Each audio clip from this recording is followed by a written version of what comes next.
Hi friends, കഴിഞ്ഞ വീഡിയോയിൽ നമ്മൾ റൂം കാണിച്ചപ്പോൾ അതിലൊരു സ്പേസ് കിട്ടും. ഒരു മിനി ബാർ നമ്മളെ റൂമിലുണ്ടായിരുന്നു. നമ്മളും കുറച്ച് കഴിഞ്ഞപ്പോഴാണ് കണ്ടത്. അത് കഴിഞ്ഞ് റൂമിൽ ഇരുന്നില്ല, നമ്മൾ പുറത്തിറങ്ങി പിന്നെയും സെക്കൻഡ് ടൈം ഡിന്നറിലേക്ക് കടന്നു. അവിടെ റെസ്റ്റോറൻറ്റ് ഒരു ബ്യൂട്ടിഫുൾ ലേഡി സാക്സോഫോൺ വായിക്കുന്നുണ്ടായിരുന്നു. ഈ ഇൻസ്ട്രുമെൻറ്റ് ഞാൻ ആദ്യമായിട്ടാണ് നേരിട്ട് കാണുന്നത്. അത് വായിക്കണമൊക്കെ കേൾക്കുന്നത് തന്നെ ഫസ്റ്റ് ടൈമാണ്. ഭയങ്കര ഒരു ഇംഗ്ലീഷ് ടച്ച് ആയിരുന്നു. നമ്മളെ അടുത്തേക്കൊക്കെ വന്നത് റീഡ് ചെയ്യുന്നുണ്ടായിരുന്നു. നല്ല രസമുണ്ടായിരുന്നു കേട്ടുകൊണ്ടിരിക്കാൻ. പിന്നെ നമ്മൾ അവിടെ നിന്ന് കുറച്ചും കൂടി അടിപൊളി ഫുഡ്സൊക്കെ കഴിച്ചു. പിന്നെ ഒരു ക്യാപ്പിച്ചീനൊക്കെ നമ്മൾ രണ്ടാളും വാങ്ങി. പിന്നെ ഫുഡ് കഴിഞ്ഞ് നമ്മൾ പുറത്തേക്കുള്ള ആ ഒരു നൈറ്റ് വ്യൂ കാണാൻ വേണ്ടിയിട്ടൊന്ന് പോയി. നല്ല രസമായിരുന്നു. പൂളിൻ്റെ വ്യൂ, ലൈറ്റ്സും. ദുബായിൽ നിന്നൊരു കളർഫുൾ ഏരിയയിലേക്ക് വന്നത് ഇപ്പോഴാണ്. നല്ല രസമുണ്ടായിരുന്നു. പിന്നെ ഞാനും ഏട്ടനും കൂടി അതിലൂടെ കുറേ നടന്നു. ആ ഒരു ബീച്ച് സൈഡൊക്കെ കാണാൻ വേണ്ടിയിട്ട് അങ്ങോട്ടൊക്കെ പോവുകയൊക്കെ ചെയ്തു. അവിടെ പൂൾ സൈഡായിട്ട് തന്നെ ഒരു ബിവറേജ് ഏരിയ ഒക്കെ ഉണ്ടായിരുന്നു. പിന്നെ കുറേ സീറ്റിങ്ങും.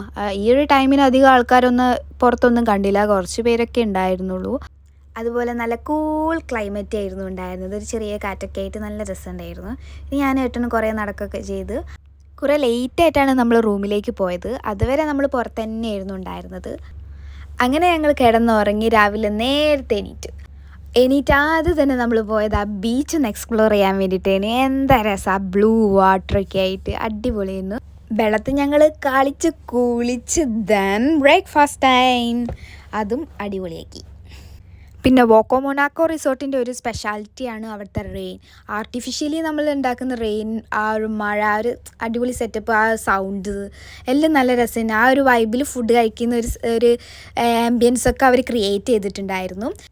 പിന്നെ ഞങ്ങളവിടെ സ്വിമ്മിങ് പൂളിലും നമ്മൾ കളിച്ചിട്ടുണ്ടായിരുന്നു. അതിൻ്റെ ക്ലിപ്സൊന്നും ആ ടൈമിന് നമുക്ക് ഫോൺ എടുത്ത് പോകാൻ പറ്റാത്തതുകൊണ്ട് എടുത്തില്ല. പിന്നെ 12 o'clock ആയപ്പോഴത്തേക്കും നമ്മൾ അവിടുന്ന് ചെക്ക് ഔട്ട് ചെയ്തു. അവിടുന്ന് അവരുടെ ബോട്ടിൽ തന്നെയായിരുന്നു നമ്മളെ തിരിച്ച് ദുബായിൽ എത്തിച്ചിട്ടുണ്ടായിരുന്നത്. അപ്പോൾ ദുബായിലുള്ള ആളുകൾക്ക്, ബീച്ച് റിസോർട്ടൊക്കെ ഇഷ്ടപ്പെടുന്ന ആളുകൾക്ക് വരാൻ പറ്റിയൊരു അടിപൊളി സ്പോട്ട് തന്നെയാണ്. കൂടുതൽ ട്രാവൽ വീഡിയോസിനായി ഡു സബ്സ്ക്രൈബ്. ബൈ.